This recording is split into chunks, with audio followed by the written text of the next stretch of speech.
네, 이 작품 보니까 미하일 라이오노프의 유대인 비너스라고 되어 있는데요.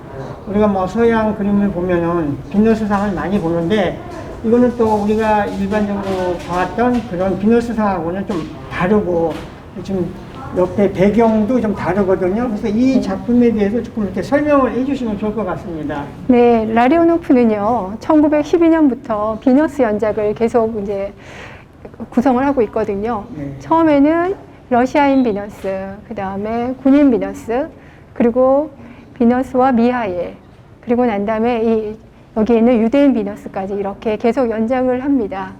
근데 이런 비너스는 아까 좀 전에 말씀하셨던 것처럼 기존에 저희가 알고 있는 그런 미의 여신하고는 조금 다르죠. 서구에서는 전통적으로 미의 여신 비너스를 아름다움의 척도로 삼고 그것을 확대 재생산해 왔는데요. 라리오노프는 반대로 좀 러시아 여성의 어떤 강함이라든가 그리고 순수한 생명력 같은 것들을 미의 척도로 보고 이렇게 표현하고자 했습니다. 그래서 이제 여기에 나와 있는 여성의 모습을 보면 몸도 많이 풍만하고 그리고 손과 발이 무척 커요. 여기에서 보면 좀 더 토속적이고 그리고 원시적이고 그리고 좀 더 어떤 여성의 강한 그런 것들을 엿볼 수 있는데요. 이런 비너스 연작을 할 때 어떤 루복이라든가 아니면 이콘의 그런 영향도 조금 받았는데 이 얼굴을 자세히 보시면 이콘의 조상과도 많이 닮아 있어요. 그리고 아까 이런 이제 배경색을 이야기하셨는데 비너스 연작을 하면서 각기 이 비너스하고 어울리는 색이라든가 아니면 소품들을 함께 제작을 하게 됩니다. 그것이 바로 여기에서는 이 초록색 벽이었는데요. 이 초록색 벽이라는 거는 성령을 뜻하기도 하고요. 그리고 어떤 강인한 생명력이라든가 어떤 영원한 젊음 이런 것들을 뜻하기도 하죠. 이렇듯 라리오노프의 비너스는 싱싱한 생명력을 근원으로 해서 서구 사회가 가지고 있는 그런 어떤 미에 대한 기준을 약간 좀 비꼬고 전복시키고 우리에게 새로운 미를 창출해내고 싶어하는 그런 작가의 열망이 보인 그런 작품입니다. 네, 여기 지금 보여주는 나탈리아 콘자로바의 추수꾼들은 여기 이번 전시 중에서도 굉장히 메인 이미지로 많이 소개되어 있고요. 여기 지금 보면 이 추수꾼이라고는 하지만 어떤 노동자의 모습이라고 할까요? 또 강인한 어떤 골격 이런 걸 갖추고 있는 이런 그림인데요. 이 그림이 어떤 그림인가요? 네, 지금 여기 보시는 곤찰로바는 아까 좀 전에 봤던 라리오노프의 부인이에요. 네, 그거 좀 특이하죠? 그렇죠? 네. 근데 라리오노프하고 곤찰로바는 두 사람 다 신원시주의 계통의 작품을 선두에서 이끌었던 그러니까 러시아 아방가르드에 있어서는 약간 좀 개척자 같은 그런 사람들입니다. 여기 곤차로바의 신원시주의 작품은 루복의 형식을 많이 참조를 했어요. 루복이라는 것은 러시아의 민중 판화예요. 근데 이제 일반적으로 목판화로 많이 만들었기 때문에 이 작품을 보시면 아까 좀 그림의 형태가 부자연스럽다고 하셨잖아요. 좀 도식적이고 판화적인 느낌이 많아요. 그리고 하얀색이 지금 두드러지게 이렇게 그려져 있는 거는 보통 우리 판화를 이렇게 파면 거기에 윤곽선이 뚜렷하잖아요. 여기에서도 그런 윤곽선 같은 그런 느낌이 들었고 멀리서 보면 바로 그냥 판화를 찍어 놓은 듯한 그런 평면적인 느낌이 무척 강조가 돼요. 그리고 여기에는 또 특징적인 색깔이 있어요. 초록색하고 붉은색이 보입니다. 이 초록색 같은 경우에는 종교적인 도상에서는 성령을 뜻하기도 하고 그 다음에 이 붉은색 같은 경우는 성혈을 뜻하기도 하지만 또 다른 한편으로는 어떤 긴장감 같은 거 러시아에서 일어났던 그 시대에 어떤 긴장감을 이 작품 속에서 또 잘 보여주고 있다고 그렇게 받아들여집니다.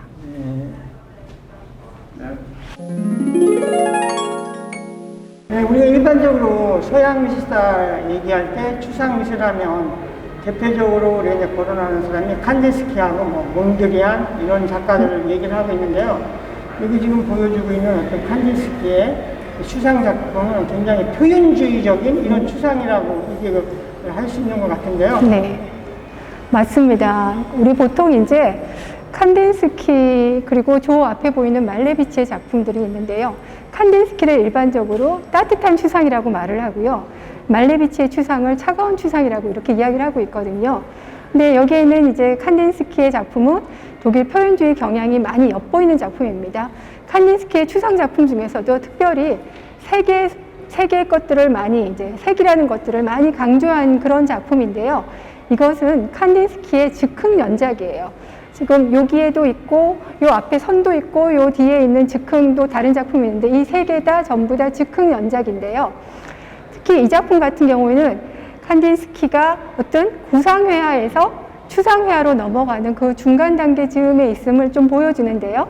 여기에 보면은 색면으로 그려지기는 했지만 여전히 구상적인 요소가 보여요. 여인의 얼굴이라든가 아니면은 여기에 붉은 노을이라든가 저 위에 있는 어떤 구름이라든가 그리고 이게 커다란 나무, 그 다음에 숲 이런 것들이 어떤 구상적 효과를 조금씩 보여주고 있죠. 하지만 이거는 색을 좀 많이 강조한 거라면 반면에 저기 있는 작품은 선적인 요소가 많이 강한 작품입니다. 아까 저기 있는 게 이제 색적인 요소라면 네. 여기 있는 선적인 요소가 많이 강한데 칸딘스키는 일반적으로 뭐라고 말을 하냐면 색과 점, 선, 면 이 세 가지만 가지고도 전부 다 작품을 구성할 수 있다고 말을 하고 있어요. 충분히 작가가 의도하는 대로 작품의 아름다움을 사람들에게 전달할 수 있다고 이야기를 하는데 이 작품은 선적인 요소가 많이 강화되기는 했지만 여기서도 여전히 구상적인 요소가 보입니다. 여기에 보면 언덕 위에 지금 러시아 정교회의 모습이 보여요. 그리고 또 하나 여기에 이제 우리나라 이거 아까 딱 보시고 난 다음에 어떤 느낌이셨어요? 많이 보지 않으셨어요? 네, 말 타고 가는? 네, 말 타고 가는 모습인데 우리나라 고구려 벽화에서 네. 뭐가 있죠? 고구려가. 네, 고구려 벽화에서 사람. 활 쏘는 사람 보이시죠? 네. 네, 맞아요. 수렵도에서 보이는 그 이미지하고 똑같아요. 왜 이런 이미지들이 여기에 있냐면 칸딘스키는 어떤 이제 자신의 뿌리에 대한 것들이라든가 러시아적인 것들을 소재로 많이 삼는데 여기에는 자신의 뿌리, 외가 쪽 뿌리인 퉁구스카 지방의 왕족 출신인데 그 뿌리를 나타내기 위해서 이런 그림을 그렸고요. 그 다음에 러시아 정교의 이미지 같은 경우는 러시아적인 가장 핵심적인 주제이죠. 근데 이런 소재를 가지고 그림을 그렸지만 이 선적인 것들은 많은 리듬감을 나타내요. 칸딘스키가 음악과 리듬, 그 다음에 미술을 함께 연관시켜서 작품을 한다는 건 많이 알고 계시대요. 여기서 보면 이렇게 뾰족뾰족한 이런 선 같은 경우에는 좀 속도가 빠르고 그 다음에 좀 고음 같은 그런 느낌이 들고 완만한 이런 선들 같은 경우에는 속도가 느리고 그리고 좀 이제 천천히 흘러가는 아름다운 음악 같은 그런 걸 연상시키죠. 이걸 딱 보셨을 때 한편의 음악 같으시죠? 네. 네. 그러면 저쪽으로 가서 또 다른 추상을 하나 보실까요? 네. 네, 이 칸딘스키 작품은 즉흥 남바 217의 회색 타원인데요. 전적으로 봤을 때 어떤 타원이 이루어지고 또 색이 어떤 블랙 이런 것이 많이 강조된 이런 작품인 것 같아요. 네. 네. 맞아요. 이게 좀 전에 봤던 아까 저기에 있는 색채가 아주 화려했던 저 작품에 비해서 많이 좀 어둡잖아요. 네. 그리고 이제 이렇게 회색 타원 속에 어둡게 들어가 있는 이런 느낌이 드는데 이 작품이 만들어졌던 해를 자세히 보시면 1917년 러시아 혁명의 시기였어요. 그랬기 때문에 이제 칸딘스키한테는 이 어떤 혁명의 시기에 두려움 같은 게 있을 수가 있었는데 하지만 그럼에도 불구하고 이 작품 안에 있는 좀 밝고 그 다음에 알록달록한 색채라든가 이런 것들이 묘한 생명력을 나타내요. 그러니까 생명의 씨앗을 품고 있는 이게 커다랗게 뭔가 갇혀 있기는 하지만 그래도 분출돼서 언젠가는 희망적인 것이 꼭 나올 것이라는 그런 느낌의 그런 작품입니다. 네, 말레비치 하면 우리 서양 미술사에서 어떤 절대주의라는 하나의 유파를 이야기할 정도로 이렇게 미술사에서 뚜렷한 족적을 남긴 그런 작가인데요. 여기 이렇게 보면 어떤 뭐 기하학적인 기본, 뭐 사각이라든지 원 같은 게 있는데 이 작품은 어떤 작품이죠? 네, 이 작품은 우리가 잘 알고 있는 말레비치의 그런 검은 사각형 있지 않습니까? 그 검은 사각형과 똑같은 크기로 만든 사각형 그림이에요. 절대주의 그림인데 절대주의라는 거는 어떤 사물의 모습을 줄여서 가장 기본이 되는 형태로 남기는 거죠. 그래서 어떤 형태를 그린다기보다는 화가의 정신성이라든가 아니면 어떤 작가의 순수한 표상 같은 거를 그런 거를 나타내는 건데요. 그렇기 때문에 말레비치는 어떤 자기의 절대주의 그림을 이콘의 현대적 발현이라고 이야기하고 있습니다. 그러니까 이콘에서는 이콘의 도상은 분명히 사각형에다가 그 안에 동그라미에 들어서 그 절대자를 표시를 하는데 그 형식도 닮았지만 그 안에 보이는 그 절대적 도상이 자신이 보이는 이 절대적인 도형, 사각형과 같다고 그렇게 이야기를 하는 거죠. 지금 이 작품은 그 말레비치의 절대적 도상이었던 검은 사각형, 그리고 붉은 사각형, 그 다음에 검은 원이 이 세 개가 묘하게 아주 긴장감을 이루고 있어요. 그런데 그 긴장감을 해소시켜주는 게 바로 여기에 있는 십자가와 그리고 여기에 있는 작은 사각형들이에요. 이런 것들을 미묘하게 배치시켜서 엄청난 긴장감 속에 어떤 그것을 해지시키고 오히려 평화롭게 유지시켜주는 그런 작품입니다. 네, 추상 작품을 하고 있던 작가들이 또 어느 시점에 가서 약간 뭐 퇴폐 미술이라고 해야 될까요? 이런 작가들로 이렇게 또 오인을 받고 그러면서 이 작가들이 어떤 이제 부상이라든지 또 뭐 미국이라든지 해외로 떠나가는 어떤 그런 역사적인 사건들이 있는데요. 이 작품은 어떤 작품인가요? 네, 아까 말씀하셨듯이 이렇게 이제 사람들이 절대주의라든가 구축주의 이런 것들에 대해서 퇴폐 미술로 낙인을 찍죠. 그러고 난 다음에 화가들은 점차적으로 좀 더 자연주의적인 성향의 작품을 그리기 시작하는데 이 작품도 마시코프의 대표적인 그런 어떤 자연주의 스타일의 작품입니다. 이 작품을 보면 제목이 지금 뭐라고 되어 있냐면 붉은 생선이 있는 정물인데 바로 그 옆에 네. 흰 연어가 있는 정물이라고 되어 있어요. 무슨 말이냐면 하얀색 생선을 아주 붉게 먹음직스럽게 바로 이렇게 구운 거예요. 훈제 처리를 해서 이렇게 붉게 넣었는데 이런 붉은색 연어를 배경으로 해서 이 앞에 이제 목이 긴 포도주 잔에 포도주가 가득 담겨 있어요. 그 앞에는 정말 잘 익은 듯이 보이죠. 바로 이제 오븐에서 구운 것 같은 그런 먹음직스러운 빵이 여기 이제 무슨 시금치 같은 채소가 속을 채워져 있었는데 그게 이렇게 삐집고 나와요. 그리고 여기에는 누가 한눈에 봐도 싱싱하게 보이는 야채, 과일들이 이렇게 그려져 있습니다. 근데 이 작품을 보면 작은 삼각형이 보이고 그리고 이 뒤에 천으로부터 시작하는 큰 삼각형이 보여요. 이런 정말 안정적인 삼각형 구도를 중복해서 그림으로써 누가 봐도 이전에 자연주의 계통의 정물화, 서구 전통의 정물화의 모습을 그대로 답습하고 있다. 이렇게 생각하면 되겠습니다.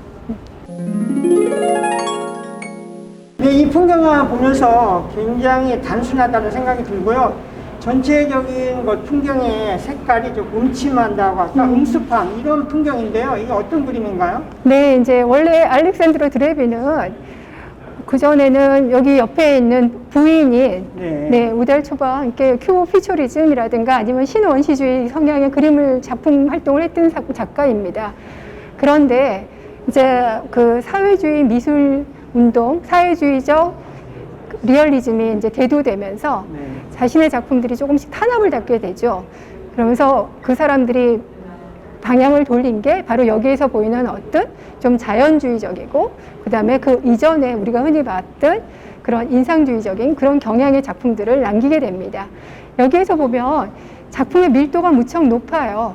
그래서 밀도가 높게 아주 물감을 빽빽하게 칠을 했는데 그 밀도 높은 채색 때문에 여기에 보이는 빛이라든가 이 밑에 보이는 그림자가 살짝 공명이 되는 듯해요. 그래서 이 대조되는 색깔이 같이 슬쩍 먹어서 이 공기가 함께 공명돼서 아름답게 보여지는 건데요. 비록 조금 더 공기는 무겁지만 차분하고 그 다음에 조금 어느 정도는 평화로운 분위기가 느껴져요. 여기는 추소바야라는 우랄 산맥에서부터 이제 서쪽으로 내려가는 그런 강 이름인데 여기 드레빈하고 그 다음에 우달초바가 거기에 여행을 같이 갑니다. 그리고 거기에 풍경들을 이렇게 화폭에 옮기게 돼요. 그럼으로써 이때가 이제 혁명 이후에 되게 어지러웠던 시기인데 혁명을 피해서 머리도 식힐 겸 그리고 이제 어떤 자신들의 그림, 자신들의 그 이전에 아방가르드적인 그림들을 좀 떠나보내고 있는 그런 작품입니다. 하지만 전반적인 분위기가 조금씩 어둡기는 해요. 그럼에도 불구하고 차분하고 좀 조용하고 평화로운 그런 느낌이 주는 그런 작품입니다. 근데 이제 이 작품 이후에 아주 불행히도 드레빈 같은 경우에는 10년 후에 라트비아 민족운동에 연루되어서 목숨을 잃게 돼요. 쉽게 말해가지고 그냥 바로 체포돼서 그냥 처형당하게 되는데 너무 안타까운 거는 작품마저도 전부 다 몰수될 기회가 생기자 부인인 우달초바가 드레빈의 작품에다가 자신의 이름을 전부 다 적어요. 그렇게 해서 드레빈의 작품을 간직하게 되었습니다. 그래서 지금 현재 우리가 지금 볼 수 있게 된 거죠. 이렇게 아방가르드는 점차적으로 몰락하게 되었습니다. 네, 오늘 설명 감사하고요. 우리가 네. 그 설명을 들으면서 몰랐던 어떤 이면적인 그 작품의 어떤 깊이를 이렇게 느낄 수 있어서 오늘 감사했습니다. 네, 감사했습니다.